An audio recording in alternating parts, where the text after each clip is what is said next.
Jumlah pasien positif COVID-19 di Sumatera Utara mencapai 30 kasus, 3 diantaranya dilaporkan meninggal dunia. Sebanyak 23 rumah warga di Kabupaten Toba rusak diterjang angin puting beliung. Pemerintah Provinsi Sumatera Utara siapkan 1.000 kamar untuk tempat beristirahat petugas medis. Halo pemirsa, senang sekali kami dapat kembali hadir di hadapan Anda dalam program Wajah Sumut edisi Jumat 3 April 2020. Selain 3 berita utama tadi, kami juga telah menyiapkan informasi menarik lainnya selama 30 menit ke depan. Bersama saya, Dana Pangaribuan, inilah Wajah Sumut selengkapnya.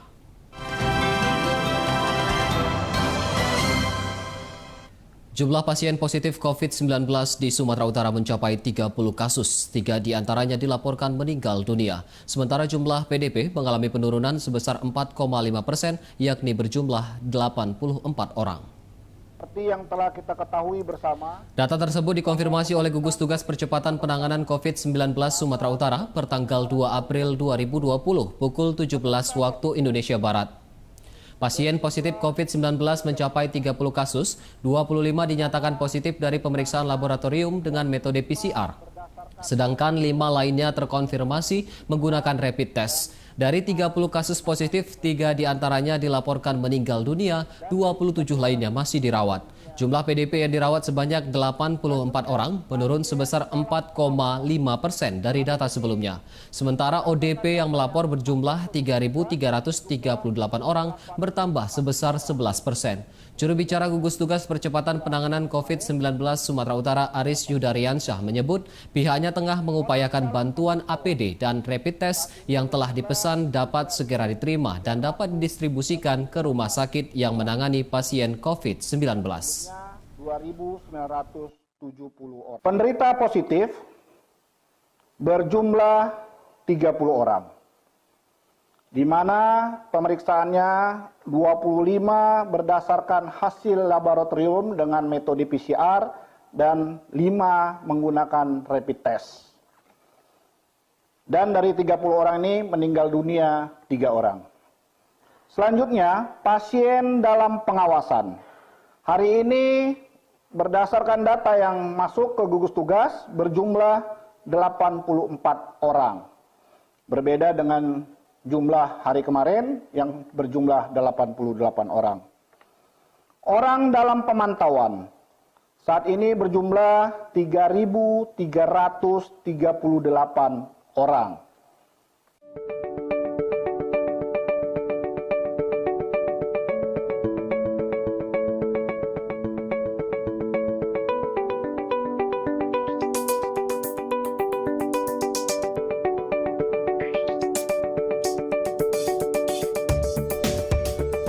Pemirsa, sekitar 200 napi di lapas kelas 2A Sibolga yang telah menjalani 2/3 masa hukumannya akan dibebaskan dari dalam lapas.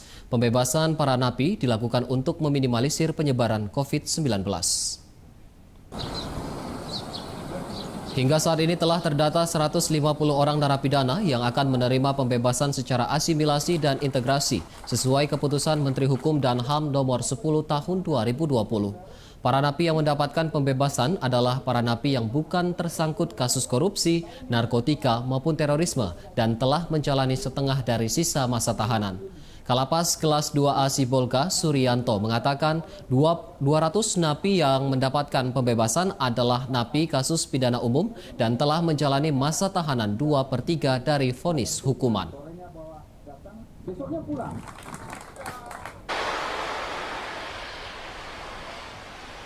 Sementara di Binjai, 151 orang narapidana lapas kelas 2A Binjai mulai dibebaskan sesuai dengan Peraturan Kemenkumham nomor 10 tahun 2020 dalam rangka pencegahan dan penanggulangan COVID-19. Dari 151 orang narapidana yang akan dibebaskan hari ini, pihak lapas Binjai telah membebaskan 32 orang narapidana yang telah lengkap pemeriksaan berkasnya. Sedangkan sisanya akan dilakukan pembebasan secara bertahap dalam 6 hari ke depan. Kepala Lapas Kelas 2A Binjai Maju A. Siburian menyatakan para napi yang dibebaskan tersebut adalah napi yang telah memenuhi sejumlah persyaratan.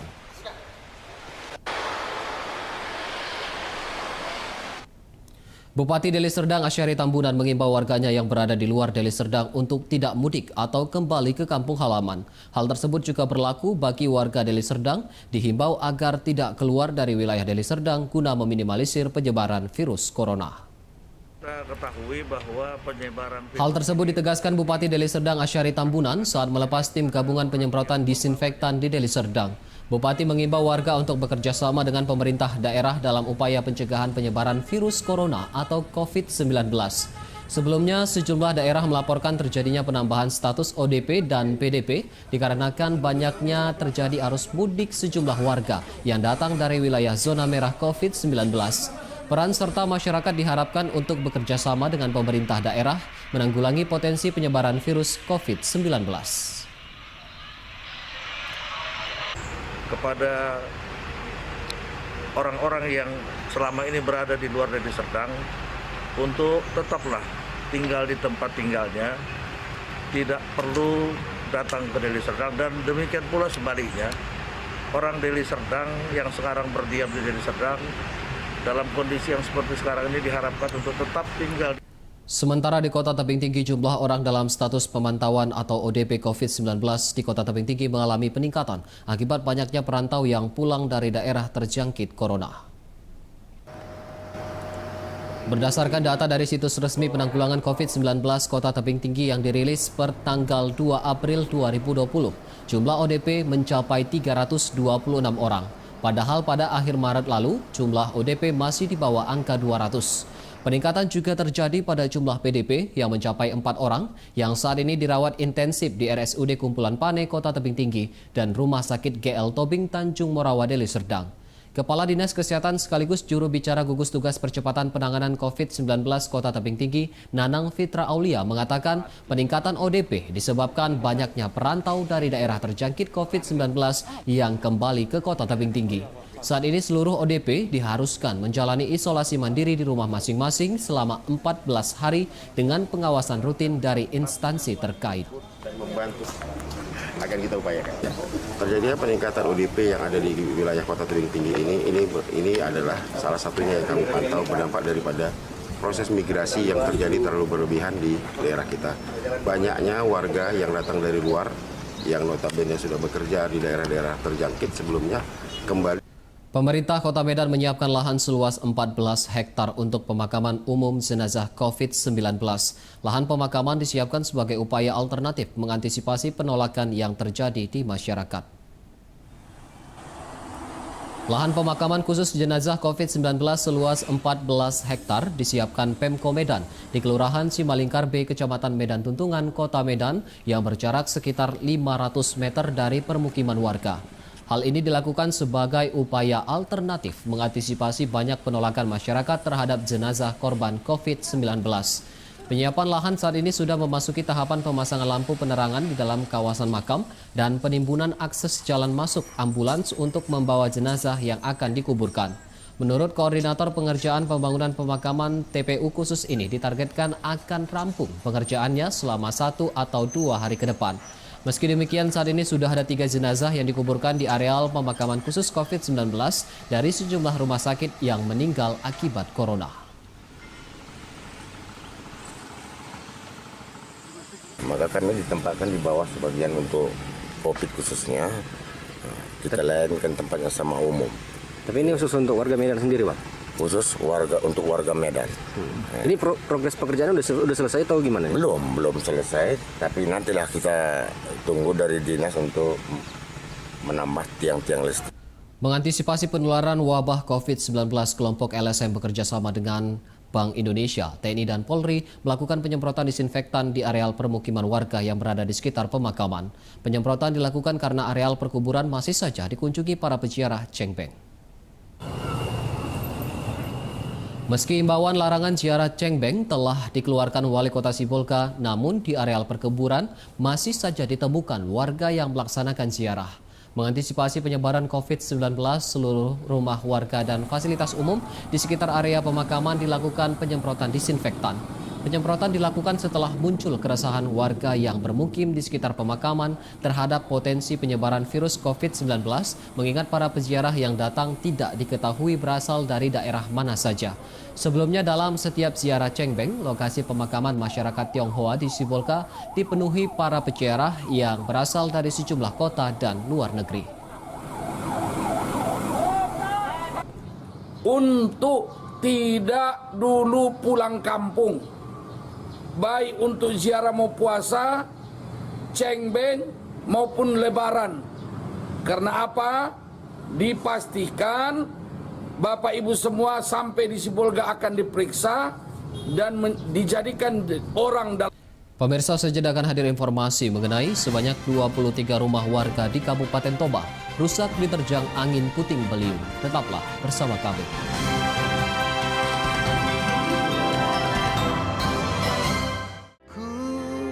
Lihat Ibu Pertiwi, kami datang berbakti. Lihatlah putra-putrimu menggembirakan Ibu. Ibu, kami tetap cinta putramu yang setia, menjaga harta pusaka untuk nusa dan bangsa. Virus COVID-19 telah masuk Indonesia. Bagaimana menyikapinya? Tetap jaga kesehatan dengan langkah-langkah berikut. Jangan panik. Waspada dan segera berobat ke fasilitas kesehatan bila muncul gejala batuk, pilek, sakit tenggorokan, demam di atas 38 derajat. Pastikan selalu menjalani pola hidup sehat dan selalu sempatkan berolahraga. Rajin cuci tangan dengan sabun minimal 20 detik. Hindari menyentuh area muka, mulut, dan hidung. Gunakan masker saat sakit atau berada di tempat umum. Atur pola makan, dan istirahatlah yang cukup. Jaga imunitas tubuh, dan hindari kontak dengan penderita COVID-19. Pahami pencegahannya, tetap jaga kesehatan. Indonesia melawan COVID-19.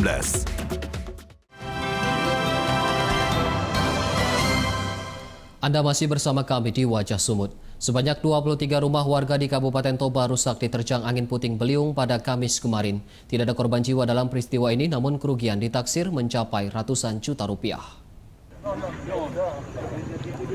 Peristiwa angin puting beliung terjadi di dua kecamatan, yakni Kecamatan Porsea dan Kecamatan Bonatua Lunasi, Toba. Menurut saksi mata, kejadian angin puting beliung terjadi sekitar pukul 14 waktu Indonesia Barat, diawali hujan deras dan petir. Puluhan rumah warga dan satu unit rumah ibadah mengalami kerusakan akibat angin puting beliung. Selain merusak rumah warga, angin puting beliung juga menumbangkan sejumlah pohon dan merusak jaringan instalasi listrik. Petugas yang turun ke lokasi telah melakukan pendataan jumlah rumah dan warga yang terdampak bencana untuk selanjutnya mendapatkan bantuan. Tidak ada korban jiwa dalam kejadian ini, namun kerugian ditaksir mencapai ratusan juta rupiah. Menuju ke tempat kejadian ini dan mendata dulu berapa korban, berapa rumah yang rusak akibat puting beliung itu. Setelah kita data, by name by address, kemudian kita teruskan ke Bupati Toba Samosir melalui Pak Sekda, dan dengan cepat Pak Sekda dan Pak Wali langsung menuju ke tempat ini sekarang untuk melihat. Satreskrim Polres Pelabuhan Belawan menangkap seorang pelaku pembobolan kantor Bank BRI. Selain menangkap pelaku, polisi juga mengamankan barang bukti uang puluhan juta rupiah.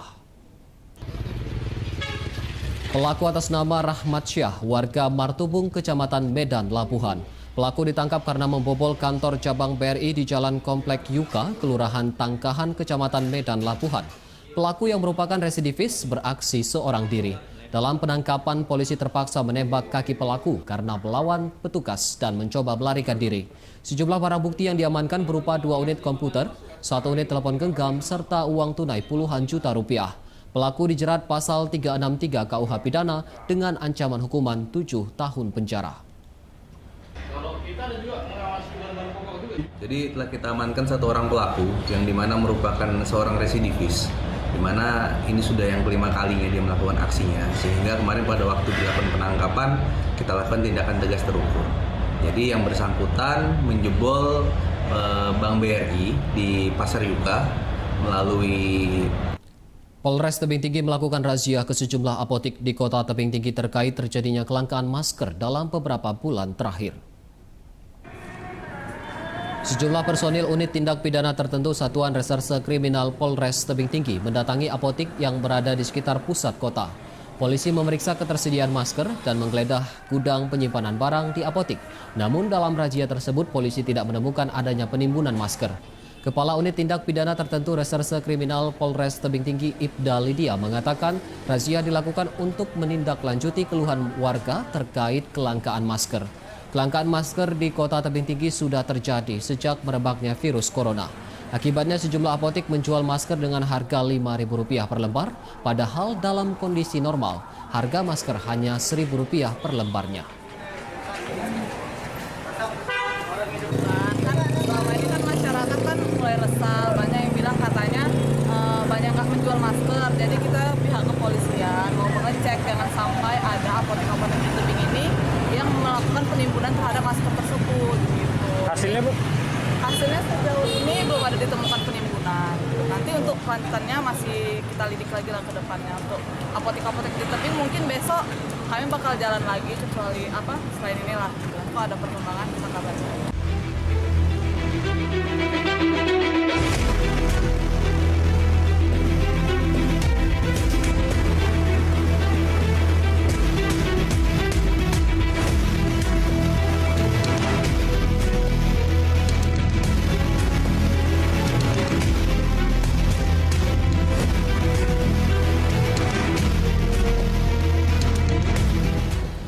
Sejumlah rumah sakit di Deli Serdang mengeluhkan minimnya alat pelindung diri untuk kebutuhan tim medis dalam penanggulangan dan perawatan pasien yang terindikasi COVID-19. Hal tersebut ditegaskan Kepala Dinas Kesehatan Deli Serdang Dr. Ade Budi Krista yang juga merupakan anggota tim gugus tugas penanggulangan COVID-19 di Kabupaten Deli Serdang. Kebutuhan APD untuk tim medis di Deli Serdang saat ini sangat minim. Untuk setiap harinya rumah sakit membutuhkan sebanyak 5 set APD. Saat ini pihak gugus tugas penanggulangan COVID-19 membutuhkan bantuan APD dari Pemprov-Su serta pihak terkait lainnya. Di Deli Serdang tercatat ada 59 orang dalam status pemantauan atau ODP, sedangkan orang tanpa gangguan atau OTG berjumlah lebih dari 800 orang dan status pasien dalam pengawasan atau PDP sebanyak 1 orang. Sedangkan positif COVID-19 ada 2 orang dan masih menjalani perawatan di Rumah Sakit Umum Haji Adam Malik Medan. Saat ini sangat minim kondisinya, artinya kita terus berusaha untuk mencari, baik itu dari sumbangan pihak swasta, kemudian juga dari bantuan dari provinsi dan pengadaan kita sendiri. Kebutuhan kita sehari untuk tim medis itu APD itu sampai berapa sebenarnya? Tergantung situasi sebetulnya, karena kan itu kalau kayak di rumah sakit karena ada PDP, ya pasti itu dibutuhkan minimalnya 5 sehari. Untuk tindakan medis pasti harus. Usai jeda kami kembali dengan informasi mengenai pemerintah Provinsi Sumatera Utara siapkan 1.000 kamar untuk tempat beristirahat petugas medis. Tetaplah bersama kami.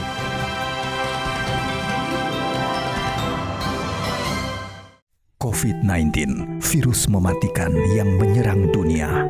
Daya jangkitnya begitu cepat menyebabkan kondisi darurat. Jika tidak segera bertindak, jumlah kasus positif akan terus meningkat. Masihkah tidak percaya? Masih tidak peduli? Stop penyebarannya dengan social distancing. Jaga jarak aman dengan sekitar. Bekerjalah dari rumah, beribadah di rumah. Jika tidak mendesak, berdiam dirilah di rumah. Jaga jarak, social distancing harus dijalankan bersama. Karena berada di keramaian, kita beresiko tertular yang nantinya dapat menularkan yang lain juga. Mari saling jaga jarak agar rantai penyebarannya terputus. Ayo lawan Corona.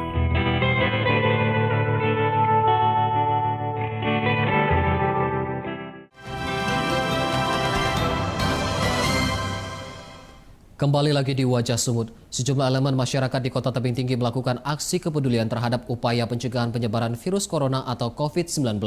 Aksi peduli dilakukan sebagai bentuk solidaritas bagi sesama.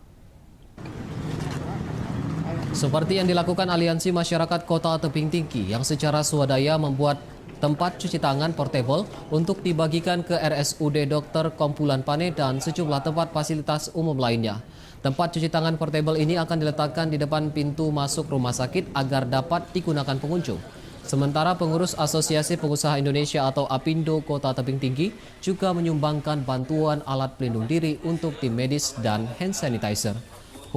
Sumbangan diserahkan langsung Ketua Harian APindo Kota Tebing Tinggi Zainal Arifin dan diterima Wali Kota Tebing Tinggi Umar Zunaidi Hasibuan. Zainal Arifin mengatakan sumbangan tersebut sebagai bentuk kepedulian untuk sesama dalam pencegahan penyebaran COVID-19. Rencananya APindo Kota Tebing Tinggi juga akan menyumbangkan masker yang saat ini masih dalam proses pemesanan. Kita tahap pertama kita serahkan pertama adalah APD pelindung seperti jas. Kedua adalah sanitizer. Partai Nasdem Kabupaten Langkat melakukan aksi pembagian masker dan penyemprotan disinfektan guna mencegah penyebaran virus corona. Hal ini dilakukan sebagai wujud hadirnya Partai Nasdem dalam bersama membantu penanggulangan wabah COVID-19. Aksi pembagian 1.000 masker gratis juga dilakukan kepada pengguna jalan di Jalan Lintas Sumatera jalur Medan menuju Aceh. Selain pembagian masker, Partai Nasdem juga melakukan penyemprotan disinfektan ke sejumlah tempat seperti rumah ibadah dan halte bus. Menurut anggota DPRD Sumut fraksi Partai Nasdem Riki Antoni, hal ini dilakukan sebagai bentuk kepedulian Partai Nasdem dalam membantu menanggulangi penyebaran virus corona. Partai Nasdem juga menyiapkan 2 unit mobil penyemprot disinfektan yang siap digunakan jika dibutuhkan warga.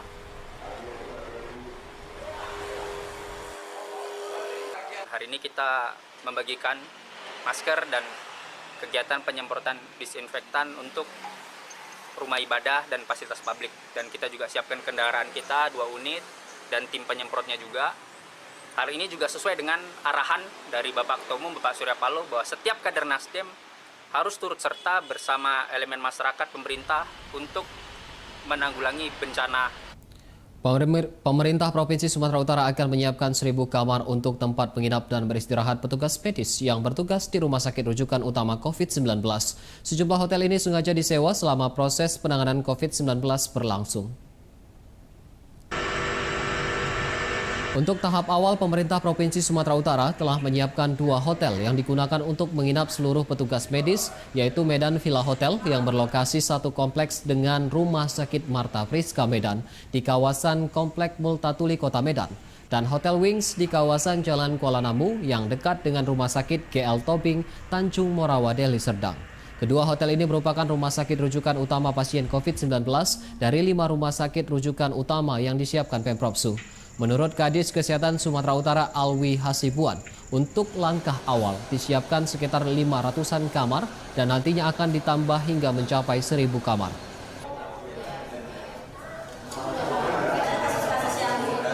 Jadi kan mereka 3 shift ya, 3 shift.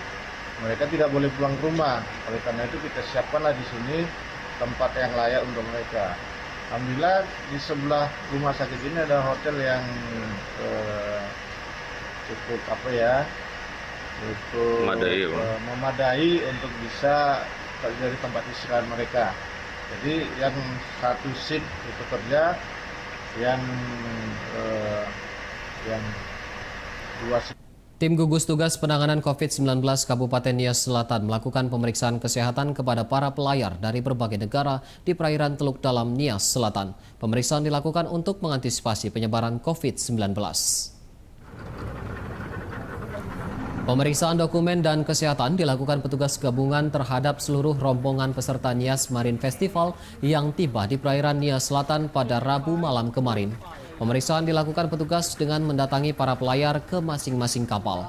Para pelayar yang baru tiba hanya diperbolehkan legok jangkar dan dilarang turun ke daratan. Para pelayar dari berbagai negara ini merupakan peserta Nias Marine Festival yang kegiatannya telah dibatalkan oleh Pemkab Nias Selatan akibat wabah corona. Para peserta berharap pandemi virus corona yang terjadi di sejumlah negara di dunia bisa segera berakhir agar kegiatan pariwisata bisa kembali terlaksana. Nias Marine Festival merupakan rangkaian festival Wonderful West Sumatra Rally yang digelar di Nias Selatan dan diikuti sekitar 40 kapal layar dari berbagai negara di dunia. Nah, mereka semua dicek kesehatannya di kapal, kita cek dokumennya begitu lengkap dan kondisi mereka juga sehat. Maka kita beri kesempatan mereka untuk membeli BBM di sini, bahan bakar solar, bahan makanan, dan ke ATM untuk mengambil uang yang akan mereka butuhkan untuk perjalanan berikut. Dan informasi tersebut sekaligus menjadi penutup Wajah Sumun edisi hari ini. Saya Dana Pangaribuan beserta kru yang bertugas mengucapkan terima kasih dan mari bersatu mencegah penyebaran virus corona. Sampai jumpa.